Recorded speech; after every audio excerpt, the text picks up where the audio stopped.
In many ways, this new faster, more powerful, more aggressive A110 is the version of Alpine's iconic mid-engine two-seater that we've been waiting for all along.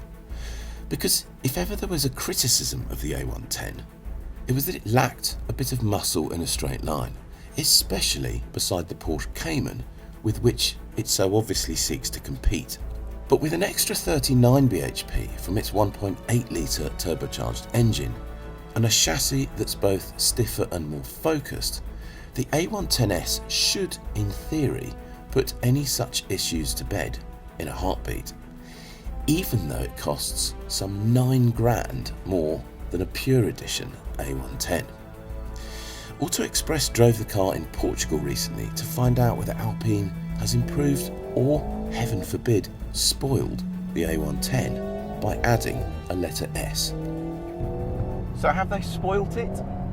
No. Of course they haven't. I don't think they could ruin the way this thing drives, even if they tried really quite hard. But it is really quite different from the regular A110. And Alpine themselves admit that. They've been quite gracious about it actually. They don't actually necessarily say it's better, they just say it's different. It is more focused. It is more aggressive in its setup. It's more aggressive to drive. Everything it does is more immediate. The suspension is definitely stiffer beneath your backside, and that just, there's a lot less roll in the corners basically, and the springs are that much stiffer, so there's just a lot more control to everything it does, and you just feel that the moment you start to move, and the moment you start to drive quickly in the A110S, the better it gets. It's so much sharper, and there is so much less movement than in the regular car. You do lose a bit of that lovely fluid ride quality that the regular A110 has, but the trade-off for me personally is huge, and I'll have this setup every time, thank you very much. And that's before you even mention the motor. I hope you can hear that, because I can hear it loud and clear from where I'm sitting. It sounds really quite a lot fruitier than the regular car, especially if you put it into sport or even into track. There are a lot more pops and bangs on overrun, and the exhaust is just louder, naughtier, better. On the outside, the S is distinguished by black Alpine scripting across its tail, carbon fibre flag details on the rear pillars, orange brake calipers, and a quartet of dark grey GT Race wheels. It also sits 4mm lower on the road. To understand just how much more focused it is, the spring rates are 50% firmer than standard, while the anti-roll bars are fully twice as stiff.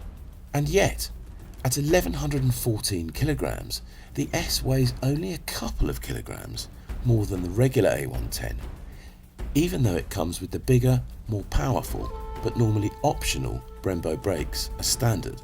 It also has wider Michelin Pilot Sport 4 tyres, front and rear. And that lot basically means it has more grip, more poke, more composure near the limit, and is just more cutting edge full stop dynamically. There is a little bit of a trade-off in the low speed steering feel, because you've got these fatter tyres at all four corners, but obviously at the front particularly. There's just this little bit of stiction to the steering where the thing just wants to go straight ahead, and you've got to actually put quite a bit more effort into getting it just off centre. But really and honestly and truly, I think apart from the slightly firmer ride, which doesn't fuss me at all because it still rides really nicely, apart from that, I can't find much to fault with the A110S or any areas where it takes a backward step. It's just, it feels a lot more serious as a driver's car. It feels quite a lot faster in a straight line. And these brakes, when you stick these brakes on this car and then factor in the weight, the lack of weight, my word, it stops well. The 7-speed dual clutch is exactly the same. The E-diff is exactly the same. And they both work beautifully, to be quite honest. But it's the grip, the composure, the lack of roll. Yet, I absolutely love this thing to bits. I've driven it on the track as well at Estoril, and it is head and shoulders better than the regular car around there, just because of that extra roll control, just because of the extra composure and stiffness that you get from the springs, and the extra grip that you get from the tyres.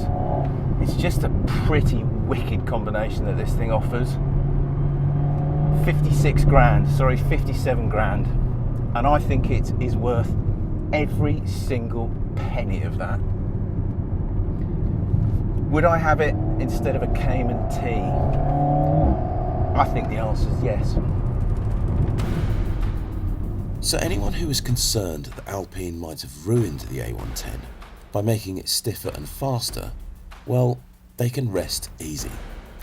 It's more expensive, yes, but they have not spoilt it. They've made it better than ever, to be honest. And remember, the A110 was already in a pretty good place to begin with. Click on the video windows to watch first drives of the regular A110 or of the Porsche Cayman S. Click on the play icon to watch our latest video, or on our logo to subscribe. And as ever, cheers for watching.